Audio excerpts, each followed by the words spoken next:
수능 시험 잘 봤냐 이렇게 묻기에는 어제 시험이 좀 많이 어려웠다 이런 평가가 많은 것 같습니다. 일선 교사와 전문가들은 국어와 영어가 지난해보다 어려웠다는 분석인데요. 특히 국어의 경우 역대급 불수능이다 이런 이야기도 들립니다. 취재 기자 연결해서 자세한 소식 들어보겠습니다. 김장아 기자. 네, 행정부입니다. 예, 국어와 영어, 특히 국어는 예상 1등급 컷이 80점대 중반 정도던데요. 많이 어려웠다는 반응이 나오고 있죠. 그렇습니다. 수능 출제 본부는 고교 과정을 충실히 이수한 수험생이라면 풀 수 있는 문제를 냈고 EBS와 70% 연계된 출제했던 점을 강조했습니다. 하지만 국어 영역은 지난 9월 모의 평가는 물론이고 지난해보다도 어려웠다는 평가가 지배적입니다. 까다로운 복합 지문에 어려운 문항이 이어진 데다 오자가 발생한 문제는 익숙한 내용이 아니어서 혼란을 부추겼다는 평가입니다. 한 입시학원에서는 수능 도입 이후에 국어가 가장 어렵게 출제돼 수험생들에게 큰 불안감을 주고 있다고 전했습니다. 영어도 지난해보다 어려웠다고 합니다.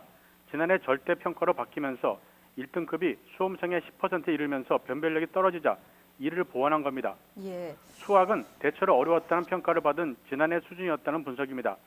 하지만 가채점이 시작되자 수험생들은 전문가들 예상보다 주요 과목이 유례없이 어려웠다는 반응을 나타냈습니다.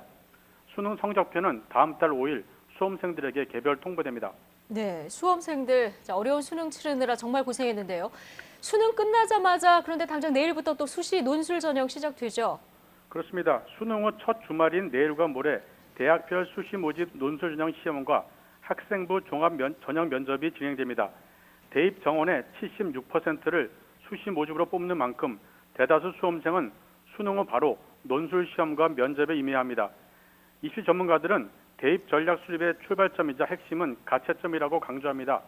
가채점 결과 수시 모집 수능 최저 기준을 맞출 수 있다고 판단되면 수시 전형에 집중하고 정시 지원 전략은 수능 성적이 발표된 후에 세워도 늦지 않다는 겁니다.